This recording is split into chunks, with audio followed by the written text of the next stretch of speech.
বিসমিল্লাহির রহমানির রহিম। ইনশাআল্লাহ হাদিস শুনি অনেক লাভ হইব। হযরত মুআজ রাদিয়াল্লাহু তাআলা আনহু বলেন, আমাকে হুজুর সাল্লাল্লাহু আলাইহি ওয়াসাল্লাম 10টি বিষয় ওসিয়ত করিয়াছেন। 1 নম্বরে, আল্লাহর সাথে কাউকে শরীক করিও না যদি এর জন্য তোমাকে কতল করা হয় কিংবা আগুনে জ্বালাইয়া দেওয়া হয়। 2 নম্বরে, পিতামাতার নাফরমানি করিও না যদি তাহারা তোমাকে তোমার স্ত্রী ধন সম্পদ পরিত্যাগ করিতে বলে।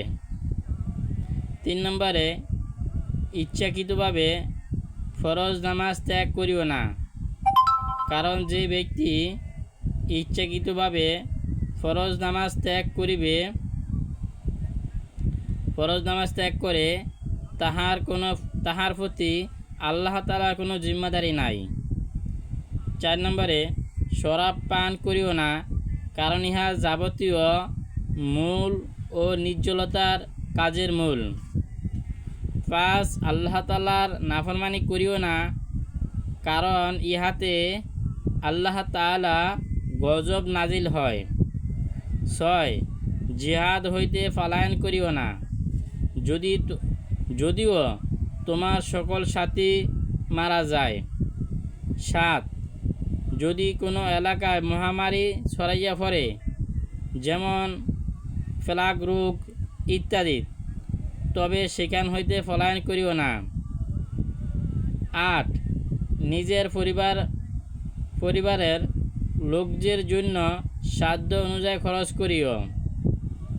9, তাহাদের উপর হইতে শাসনের লাঠি হটাইও না। 10, তাহাদেরকে আল্লাহর ভয় দেখাইতে থাকিবে। শাসনের লাঠি না ওঠানোর অর্থ হইল সন্তানেরা যাহাতে বেফিকির না হইয়া যায়। পিতা যখন শাসন করিতেছেন না, তখন মারধর করিতেছেন না, কাজেই তাহারা যা ইচ্ছা তাহাই করিতে থাকে। শরীয়তের সীমার ভিতরে থাকিয়া কখনো কখনো মারধর করা চাই, কেননা মারধর ব্যতীত অনেক ক্ষেত্রে সন্তান শাসন হয় না। আজকাল প্রথম অবস্থায় সন্তানকে মহব্বতে জোশে শাসন করা হয় না, পরবর্তী যখন তাহারা বদ অভ্যাস পাকা হইয়া যায় তখন কাঁদিয়া বেড়ায়। অথচ সন্তানকে মন্দ কাজ হইতে বাধা না দেওয়া মারধর ও মারধর খেলাফত মনে করা হয়। তাহার সহিত মহব্বত নয়, বরং বড় শত্রুতামি পয়দা হয়। বুদ্ধিমান এমন কে আছে যে সন্তানের ফোড়া হয়েছে, এখন এটা অপারেশন করতে হইবে, তো কে আছে যে অপারেশন করাইবে না? সবাই বলবে ছেলে যতই না কান্দাকাটি করুক তার অপারেশন করাইতেই হইবে। তা আজকে দুনিয়ার ব্যাপারে আমরা তাকে